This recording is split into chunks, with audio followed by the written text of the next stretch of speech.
Nah, baik. Ini saya punya pemahaman tentang konsep daya jalar yang mungkin bisa jadi inspirasi buat teman-teman ya, promotor Steven terutama. Nah, saya mengasumsikan semua yang hadir di sini promotor Steven ya. Nah, kita cek dari feeling dulu nih, paling enak. Kita ambil sudut pandangnya dulu feeling, biar lebih mudah. Feeling, intuiting, kemudian thinking. Dan ini sensing ya. Nah, kalau hasilnya tes Steven-nya feeling, maka yang dominan adalah otak feelingnya 100%. Jadi 100%. Kemudian kalau feeling berarti sensingnya 40% ya. Berarti thinkingnya 40%. Intuitingnya 40%. Sorry. Intuitingnya 40%. Berarti sensingnya, thinkingnya 20%. Nah, kalau konsep daya jalar itu, ini kalau bisa kita pahami, jadi sebenarnya lebih simpel. Di thinkingnya 20%. Nah, di Stepin kita dituntut untuk fokus satu hebat. Fokus satu hebat sesuai dengan mesin kecerdasannya. Maka segala treatment lingkungan, ya fenotip sama dengan genetik plus lingkungan. 80, ini 20. Nah, lingkungannya itu mesti disesuaikan dengan feeling. Jadi kalau orang tuanya sensing, orang tuanya thinking, ataupun orang tuanya intuiting, maka dia harus menciptakan lingkungan yang feeling banget untuk anaknya. Nah, kalau di parenting berarti atmosfernya feeling dan sesuai dengan atmosfer keluarga atau ayah ibunya. Tapi kalau kita bicara personal langsung ke anaknya, maka orang tua tadi harus melakukan treatmentnya treatment feeling. Nah, ketika dilakukan treatment feeling dan itu maksimal, kita anggap maksimalnya 100%, tapi nilainya kita nggak usah isi dulu ya. Maka nanti akan terjadi potensi intuitingnya muncul 40%, thinkingnya 20%, dan sensingnya 40%. Nah, kalau kita pemahamannya sebatas ini aja, maka kita akan punya makna bahwasanya orang feeling ini memang secara logika rendah, hanya 20%. Tapi karena ini persen, kita nggak tahu 20% itu dari nilai berapa. Kan itu yang kita nggak tahu. Tapi yang kita tahu kan persen aja. Nah, kita ambil analogi atau contohnya seperti ini. Kalau orang tuanya memberikan treatment lingkungan feeling, ya misalkan selama 1 tahun lah kita anggap ya, orang tuanya menggunakan pola feeling, cara belajarnya pola feeling, cara komunikasinya pola feeling, kemudian aktivitas-aktivitas pembelajarannya semuanya berhubungan dengan feeling. Maka anak itu akan punya kapasitas feeling misalkan di 1 tahun pertama. Misalkan kapasitas feelingnya anggaplah 100. Ya, anggaplah 1000 ya, 1000. Nah, maka dia terisi 1000. Jadi 100%-nya ini nilainya 1000. Berarti sensingnya berapa, teman-teman? Kapasitas sensingnya berarti 400. Kemudian kapasitas intuitingnya menjadi 400. Nah, kemudian kapasitas thinkingnya menjadi 200. Ya. Jadi 20% dari 1000, 40% dari 1000. 40% juga intuitingnya dari 1000. Nah, kalau terus-terusan dia dikasih treatment feeling, anggaplah di tahun kedua. Yang 1000 ini berubah menjadi 10.000. Maka kemampuan kreativitas dia di tahun kedua itu menjadi 4.000. Kemampuan thinking dia di tahun kedua menjadi 2.000. Ya, nilainya. Kita kan nggak ada scoring ya. Di Stepin kan tidak ada, thinkingnya berapa persen, angkanya berapa, itu kan nggak ada. Nah, saya pernah nanya ke Pak Farid, kenapa Stephen tidak ada scoring? Misalkan thinkingnya berapa persen, ini berapa persen, seperti tes fingerprint yang lain. Ya itu kan sudah dibuat, ada persentasenya. Dan itu defaultnya seperti itu. Thinkingnya 20 misalkan kalau pada feeling, kemudian intuitingnya 40. Itulah dia defaultnya. Nah, tinggal isinya berapa gitu, dari yang 20% itu. Maka di tahun kedua si feeling ini tadi, dia punya kapasitas 4.000. Jadi di tahun pertama kemampuan menghafal dia hanya 400. Tapi masuk tahun kedua ketika feelingnya menjadi 10.000, kemampuan menghafal dia menjadi 4.000. Kemampuan logika dia meningkat jadi 2.000. Kreativitas dia meningkat menjadi 4.000. Nah, kita anggaplah ambil tahun ketiga. Anggaplah dia jadi 1 juta nih, kemampuan kapasitas feelingnya. Ya, otomatis ini menjadi 400.000. Ya, ini menjadi 200.000. Ini menjadi 400.000. Nah, inilah nanti yang menjawab, teman-teman nanti ketemu fenomenanya begini. Pak, ini hasilnya thinking. Misalkan si Adi. Adi ini hasilnya thinking. Nah, feeling yang kita bahas ini tadi, yang kapasitas feelingnya sudah 1 juta, anggaplah namanya si Budi. Ya, si Budi ini feeling.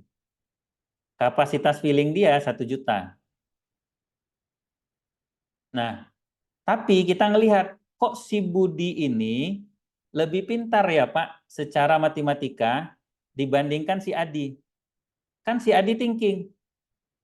Kenapa matematika si Adi ini lemot? Dia bertanding dengan si Budi, si Adi ini kalah dalam hal logika, dalam hal matematika. Nah, disinilah menjawab yang namanya kapasitas atau kompetensi. Nah, kompetensi itu adanya di IQ. Ya. Nah, bisa jadi si Adi ini karena orang tuanya tidak memberikan treatment thinking kepada anaknya, mungkin saja si Adi ini kapasitas thinkingnya hanya 1.000 atau anggaplah 10.000. Nah, ketemu sama si Budi yang kapasitas thinkingnya sudah 200.000. 10.000 sama 200.000, gedean yang 200.000. Maka wajar si Budi yang feeling ini lebih pintar dari si Adi yang thinking. Nah, inilah kenapa kok dia feeling, tapi kok kreatif ya? Kok kalah kreatifnya si Adi yang misalkan kita anggaplah si Tono nih. Tono intuiting. Tono ini intuiting harusnya kreatif. Tapi saya bandingkan sama si Budi yang feeling, kok lebih kreatif yang Budi ya? Kan gitu. Kita lihat aja Pak Farid Poniman itu feeling. Tapi dia buat konsep hebat, jago. Stephen ini sebuah konsep, yang itu harusnya orang intuiting yang melahirkan konsep. Tapi kenapa dia bisa melahirkan konsep yang sebegitu hebat? Ya. Nah, karena Pak Feeling, Pak Farid Poniman pintu masuknya dari feeling. Sehingga dia melahirkan konsep yang bisa jadi nilai konsep itu 400 juta. 400 ya, 400.000. Nah, mungkin ketemu intuiting yang lain. Karena intuitingnya tidak terasah, ya intuitingnya cuma 100.000. Maka dia sebagai intuiting kalah dengan si feeling yang ini tadi. Nah, ini yang disebut konsep daya jalar, teman-teman. Nah, nanti teman-teman tinggal pahami aja lagi yang lain, sensing, thinking, intuiting, dan yang lainnya. Nah, ini daya jalar.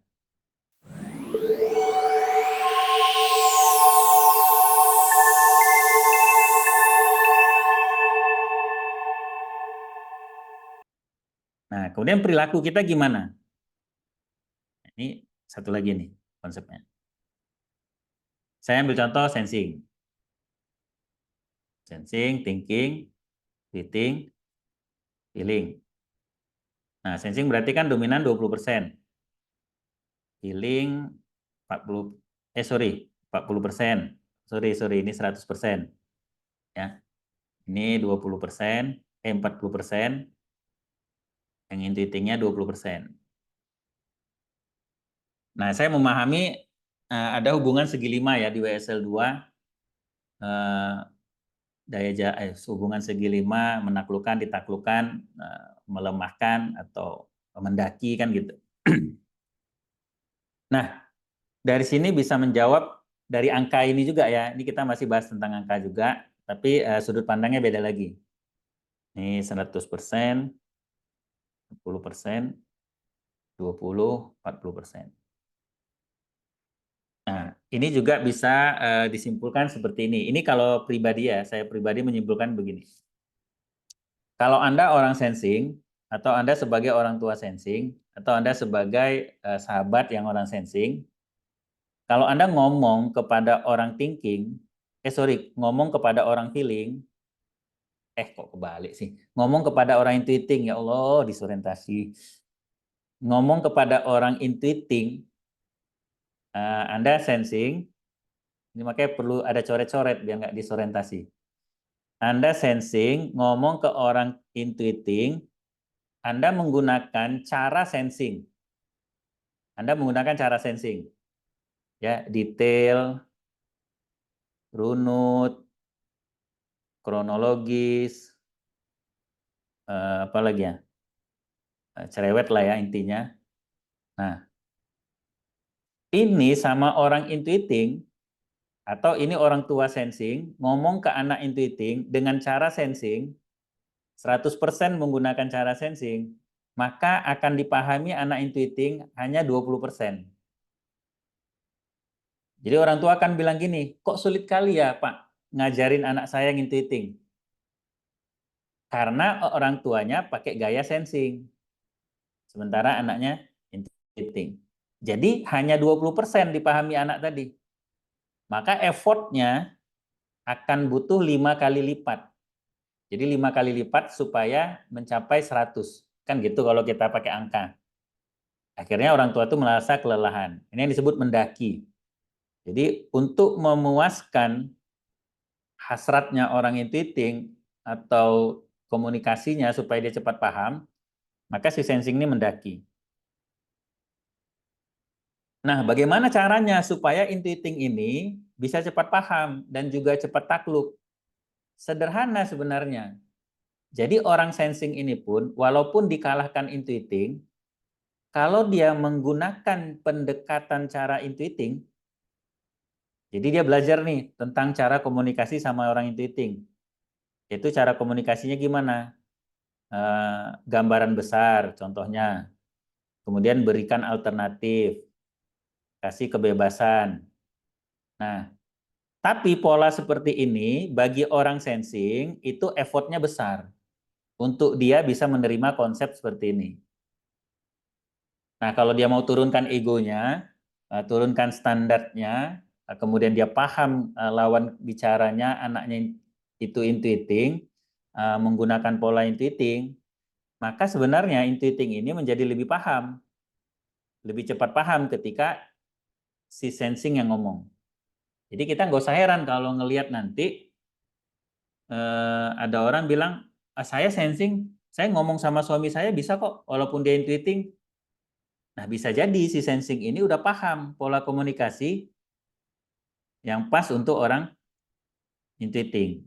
Nah, saya kenapa pakai contoh sensing intuiting? Karena ini konkret yang saya alami kan, karena istri saya sensing.